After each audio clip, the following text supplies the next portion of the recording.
let's see here. I want to make sure you know what I'm mixing into.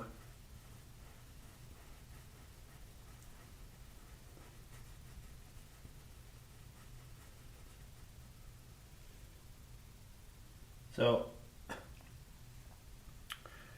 everything right here is completely dry, but I need to restore the luster in it. So when I'm painting here and I want to blend into this stuff that I already painted, I'm able to match what the color looks like. So as you can see, as I'm applying this paint, it's restoring that luster. If I didn't do this, there would be no way for me to see exactly what that underlying layer really looks like. So I would not be accurate in my attempt to match the hue, the value, and the chroma, which in the end, when you're trying to paint realistically, those are the three things that matter the most. The hue, the value, and the chroma. Look at this paper towel. Okay, so I'm going to decide what area I want to tackle. So let's see. You guys got that in frame. That looks good. I think I want to hit this area right here, which means we're going to be trying to. Do I want to work that, or I want to keep on working my way out? Yeah, let's do that. Let's see here. Okay, so when I start, I usually want to find an area to solve for. That's what you're essentially doing when you're painting, is you're essentially trying to solve. And there's a lot of guessing and checking as you do this. So if I were to look at, let's just say, this color, what is it? It's like mid-low chroma, mid-valued blue, green, purple, whatever. What is that, right? It would take me a little bit to mix that up. You just want to make the job as easy as possible for yourself. So what I would attempt to do is first go after something that I know is easily identifiable. So in this area here, I don't know if you can see that reference, but in this area right here, it's all black. For the most part, it's black. And it goes all the way up to this area here. So for starters, I'm like, you know what? Let's just block that. Let's just put that in for now, okay? This is how I would go about painting this. Let's get some paint on the canvas. And for the most part, it's black, right? This brush is it's essentially it's a very hard synthetic brush. It's a Isabey acrylic brush. It's good for just like throwing paint on the canvas quite quickly in a fast manner. But I really like working with soft synthetic brushes. That's like my favorite. These Golden Scepters are quite fantastic. So what I'm going to start doing is I'm trying to let's just jump in and try to develop this shape here, this guy right in here. So what I want to do is let's just define the shape first. So I'm going to go around the perimeter here. And this doesn't have to be exact, but for the most part, I just want to try to slowly block in this shape. Okay, not perfect. Nothing ever is. But I'm going to try to just create this shape. Okay, so as I'm looking at this kind of form rolls a little bit more. It's got more of a, I guess, a oval type structure. Okay, this kind of comes in a little bit because this area up top, it kind of swoops up and down. This is a little too like straight in this, so let's just work this in here. All right, so let's just say that's basically what we want. So as I'm looking in here, I'm trying to figure out, okay, We have the shape defined, right? We know this is going to be roughly this shape, right? So what can we determine from here? Well, I could tell you that this form is going to be coming out of the shadows from here, and we're going to be hitting a little more light. Light is going to be coming more into view as the light comes into view here. I'm sorry if I'm not explaining this correctly, but like this, what is this? This is a not a hibiscus. It's a succulent, sorry. Light's coming at it this way, okay? I don't know if you can make that out, but that's what's happening here. So this is going to be our highest value. So what I want to do is to make my life easier, I usually like to kind of start establishing some chroma, some color in there. And I know we have some greens, we have some purples. So I'll just start throwing in some greens here. Not really caring too much, as I know I'm going to be solving for this. The old me would attempt to mix on this glass palette all day long. Finally, when I got my color right, I'm like, great, put it on here. But then the paint runs thin, and then I don't have enough paint left. So I started just kind of switching my routine a little bit and said, you know what? Just trust your gut and start just applying paint directly onto the canvas and start solving for that as you move along. So this, I can tell it's obviously way too chromatic. What I want to do is I just want to start just like helping my eye see a little more accurately. And what I want to do is I just want to start to kind of push away or take away this this underpainting, if you will. It'll help my eye see a little bit better. I already know that the value needs to be darker than this. So let's just darken it down. We'll get to where we need to get to eventually. This Viridian paint color, it's very transparent and fluid. What I essentially mean by that is you have like a yellow ochre. This paint pigment compared to this Viridian, or let's just use the same hue family, these greens. These are both greens. This one's got, you know, a lower value, high in chroma. They both have very great chroma, but I would say this one's darker in value. This where certain things start to differ is I think the term is called light fastedness. It's the ability, I'm going to butcher this, but essentially you're dealing with paints that have a quicker drying time, and some paints are slower at drying, if you will. The ones that have more of a transparent, like your lakes, those are thinner paints. Those are used to do like glazes. Some paints are more opaque in nature. Perfect example. This is like a semi-transparent, and this is an opaque color. So this is very, as I'm painting this on, this is very thin. But if we grab something like this, this is an umber. This is like our green umber, I believe what it is. What is this? Green umber? Yeah, this is a green umber. Can you pick that up? This is green, closer to a brown, but it's very opaque. So as I apply my brush to the canvas with this, whether you can pick that up or not, whether you can pick that up or not, it's hard. It's thicker. It doesn't. Light won't travel through it as much. So essentially, what we're doing right now is we're just getting paint on the canvas. I can go back in here and I try to reestablish that line, but I know the shape of this leaf or succulent.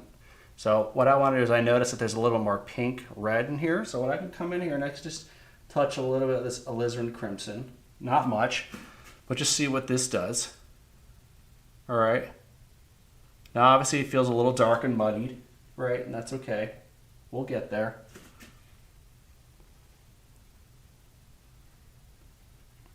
Right now what I'm doing is I'm just trying to remove this underpainting. It's going to help me see this a lot better. So obviously I overshot the color here, and that's okay. That's not the worst thing in the world.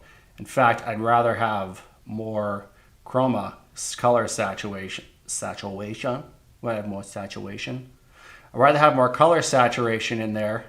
So when I add my whites in here, or my pinks, which you'll see, the pigment that's lying there already has color in it.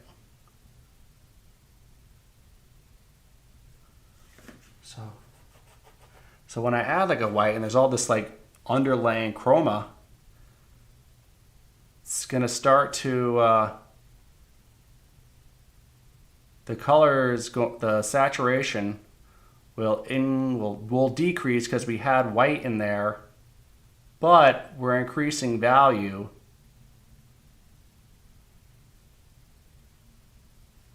It's very difficult to paint and explain what you're doing while trying to be aware of the camera that's here. Then there's a camera that's filming that, and then I'm trying to like manage 3 angles here. It's not the easiest thing, but I really feel like when people paint, they're almost working too hard. Oh, my tape is up on the top of my canvas. They're working too hard. So what I should do to be smart is I should step back. Let's take a look what we got here. Okay, it's not looking that bad actually. I want to introduce this green again. I know there's greens and reds in here. I'm just trying to remove the painting that's underneath. Okay, let's take a look. See what we got here. Okay, very nice. We could, even if we want to, we could try to reestablish this edge. I mean, there's no right or wrong way to do this, but let's just try to reestablish this edge so we don't lose it. As I'm painting here, I'm looking at my reference, and I'm continually going back to my painting area and to my reference with my eyes back and forth, back and forth, back and forth, back and forth, back and forth. Okay? And what I'm doing here, this is the gold. This is the magic. This is literally how you make things look way more realistic. I feel like from what transformed my work, let's just say to make it look more realistic, was my ability to control the edge of my forms. Some edges are in focus and they're really crisp, right? So you got that contrast at that edge. But the ability for you to make things out of focus or forms or shapes that are coming out of shadow, if you can master that, let's just call it that form work or that transition work, you've got it made. So what am I doing right here? When I take my brush and I'm in the dark area, I'm grabbing dark paint and I'm pulling it into the more saturated area. And then I'm taking this, because my brush is getting loaded up with nice color, and I'm going to take it and I'm going to pull it back out into the shadow area and back into the color area, back into the shadow area, back into the color area. You start to do that repeatedly over and over and over and over and over, back and forth, back and forth. Essentially, it's like cross-hatching. Now look, I'm going to go way in this damn thing. So what? I'm loading up that brush with a little more color saturation, a little bit more higher value, and I'll pull it into the dark. Pull it into the dark. So what do? I've subsequently kind of dulled down the interiors of our succulent here, but I had a lot of chroma color saturation in there to begin with. I knew that that's something I was eventually going to try to do. So, like a chess game, I was anticipating that move. So that's why I loaded up the area with chroma first. Get a lot of color in there first, and then start to mix Start to add your blacks, start to add your whites, start to add the other hues in there. Gradually, you're going to bring down that chroma, right? So let's just say what we're trying to solve is this swatch, whatever this swatch is. I don't know what, paint my hand. Whatever this is, right? If I know that I need to get this, let's just like increase chroma. Just put a bunch of chroma in there and let's start solving for it. Okay, here's a butthole, asshole. Let's just start solving for what this is. So have a lot of chroma from the get-go, straight from the tube, put it on. All right, start adding white, black, brown, whatever. But the more you add to that pigment, the more diluted, the more desaturated it's going to become, and eventually you'll get to there. So I'm always aware of what I'm attempting to do. So as I step back and take a look at this, I know I dulled this area down, but what we can do is I can add some of our nice pink color. This is going to cool it down. I know that already. I'll take a step back. Okay, I can add a little bit of this cool, not cool, I'm saying it looks awesome, meaning cool, green. This will yellow this up a bit. I'm going back in, I'm trying to shape my form once again. Now, one thing I want you guys to know about this is, as I'm creating this, I'm not trying to make this shape and solve it first, like this session. I'm not going to try to do that. Like that's not how I paint. I know that eventually I'll get as close as I feel comfortable with, or what I feel at the point, like, you know, I've worked this petal enough. I'm gonna wait for it to dry. There's a certain point where you keep working an area and it's almost as if you're is it the law of diminishing returns? I don't know. The point is you keep working something over and over and over and over again. You keep doing it to the point where it's like it's not really, there's so much paint in there already. I could add a huge glob of white and it's just not doing anything. So it actually gets easier when you say, hey, you know what? I really like what I have here. It's a great foundation. Let's just stop. Wait for it to dry and then I'll come back to it. I already filmed a previous video to this where I worked an area. I waited for it to dry. And then I started the video painting an area on this painting. And then I showed you, okay, now I have another area of this piece that I've already painted. It's dry. I'm going to show you what it looks like to do the second pass. And you start to see that you don't need to nail everything on the very first attempt. I know already, even if I wanted to stop at this point, this looks way, way, way closer to that than what it did like when we started.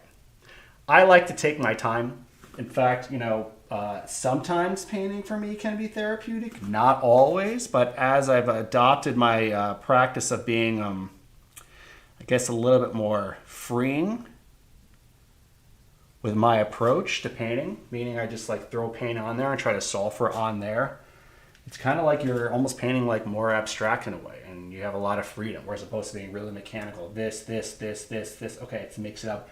Oh, it's not perfect yet. No, it's just more blue, more green, more. What the? It's crazy. It's crazy. It's nuts. So the ability to just kind of put some stuff on the canvas and solve and mix on the canvas. One gives you more paint on the canvas. It's easier to manipulate. Whereas I'm solving on here, I put paint on there. Guess what? Great, you did it, but you wasted 5 minutes trying to solve on here, and you put one stroke down. Now, guess what? You can't manipulate. You don't have enough paint on there. You know? Okay, back to our painting. So I put some black on there.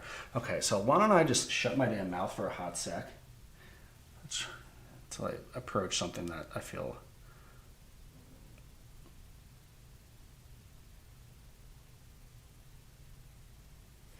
deserves me to say something. Okay, so it's already way too red. I want to grab some blue, some green. I want to start working on this area right here. Okay.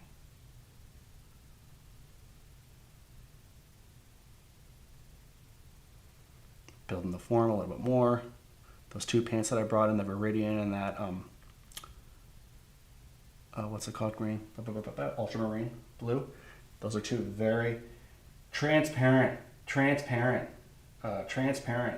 Those are just, you'll mix all day and you feel like you'll still see the underpainting. So I'm gonna grab some of this guy. Let's load up. Okay,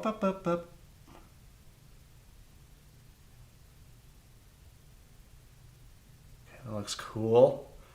I want to add some more black in there. In here. Okay.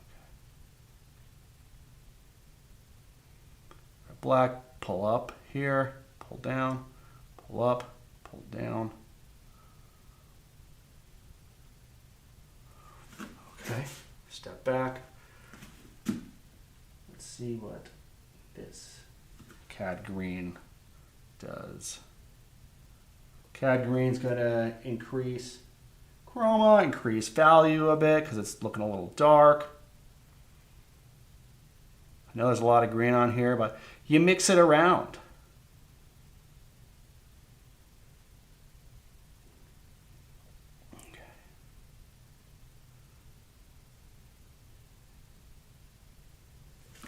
Look at that.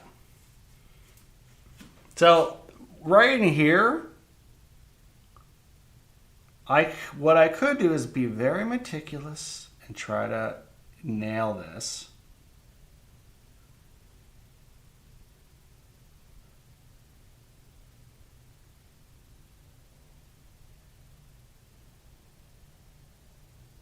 Which I'm kind of doing, actually, might as well. All right, let's just do it. Slow down that brush work. Let's get in there. Blend back and forth. Okay, see, we did a lot of transparent work in there. So what's this? I want to see what a little yellow ochre does to this area. Increase value a little bit. Slowly. All right, as I'm looking at that, these shapes are very soft and out of focus. Let's see here. And now the more we increase the value on this, you'll start to see this this shape start to come into play. This alizarin crimson just has so much strength,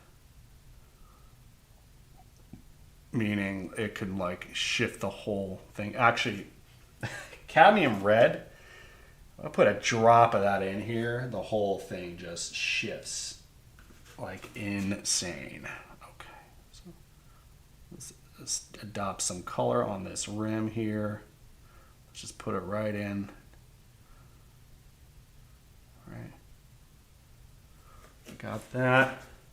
Looks nice. You can add a little bit more white, pink color.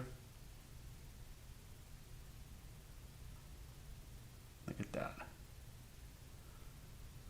So as I'm painting this, I'm being very mindful of what the shape is, where the light's coming from. I'm sculpting. I'm not being like super control of my brush strokes, as you can see,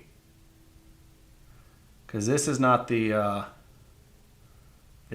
layer or the pass to do that.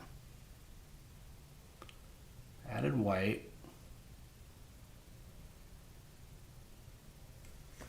We're slowly bringing it out of the shadows here.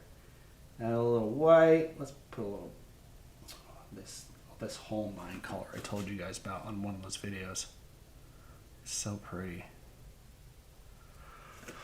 All right, so we tossed a bunch of color, white in that bad boy. Now what I would like to do is start taking it and using the paint that's there to start to manipulate the form a little bit. Take a little bit of this white, start pulling it down a little bit.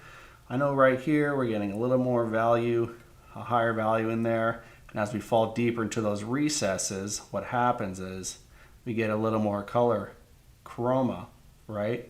So the way we would do that is maybe I would kind of come in here, take some mineral spirits, clean this brush off, dry it off. You want to make sure you dry this stuff off or this will make it super slippery. So I would, let's just add some of this yellow here, okay? It might be a little too much, but I'm willing to give it a shot to see. It's super cool. There's a lot of black, blues in there. If I add yellow, what will happen? Blue, yellow, green, it's dark, we'll get a dark green, but we really just want to add more chroma because in the shadows, I know there's not a value. There's not a lot of value in there, but there's chroma. There's color in there. So let's just do a little stroke, see what happens.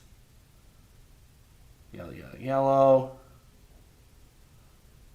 Yellow, yellow, yellow. Push, pull into the shadows, push, pull into the shadows.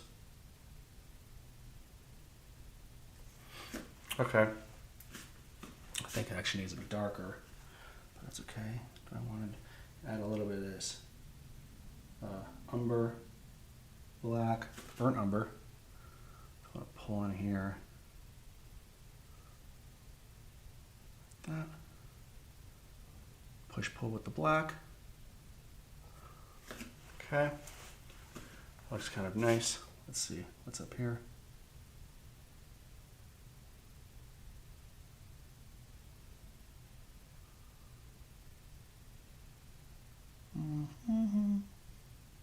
So in here, I know there's a lot of color.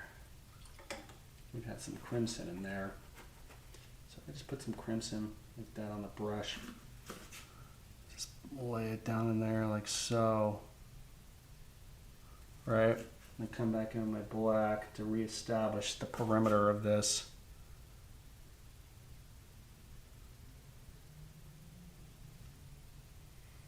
I can start sneaking the black up in this little area here.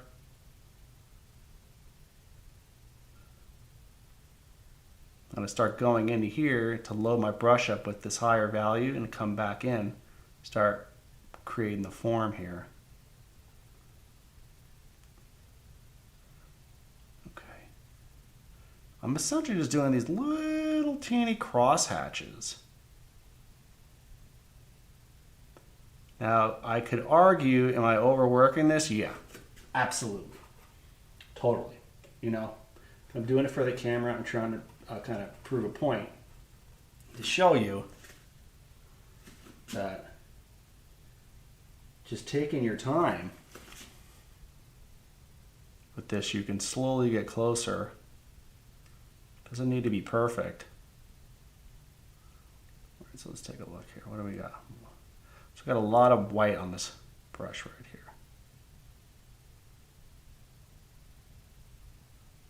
Okay. So as I step back, I'm blurring my eyes. I know there's more, I've kind of compressed my values a little bit, and I'm not too concerned with trying to nail this value on the very first attempt. It's okay. I'm not trying to get it the very first attempt, because I know when this dries, it'll be way, way, way easier. What I want to do with this, get our green in here.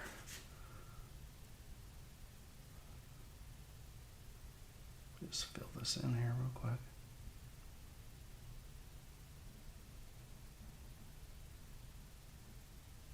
Okay.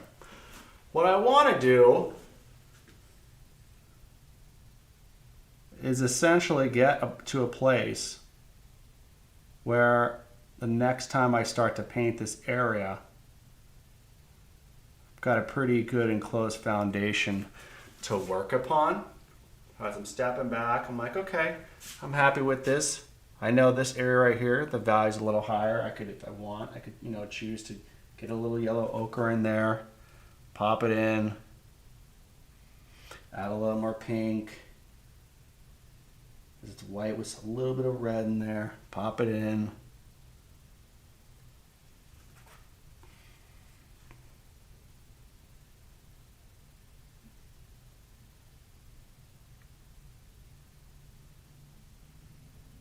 Okay.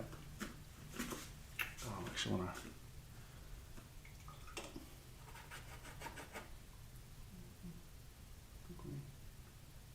Blue.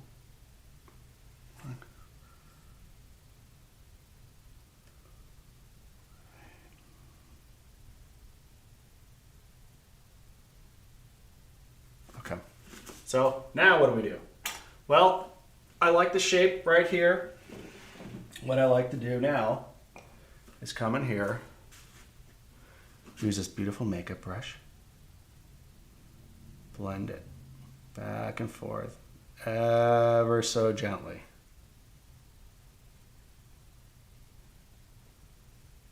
Pushing and pulling, cross hatching.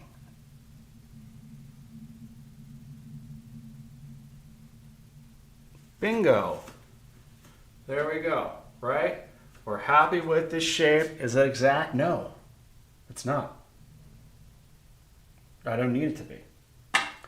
When this layer is dry, I will go back in areas like right here, I will increase the value. Add a little more white, add a little more yellow. Maybe I'll, reintroduce more saturated shadows into there, and then when I'm really happy with it, what I might even do is on that second pass or third pass, I don't know, I might introduce this nice little rim lighting right here. I obviously know I need to increase the value. I'll add that white in there. It's literally what I did with this. This wasn't this bright or high in value the first pass. I waited for this to dry completely. And then on the second pass, I applied this wax medium, and then I went over the surface with this nice little whitish pink, whatever you want to call it, along the rim there, and boom. And guess what? I don't know. Guess what? I don't know. I don't know what to guess. But yeah, that's that. So I hope that was helpful and informative. I'm trying to get better at teaching and painting at the same time. If you have any questions, I'm happy to answer them.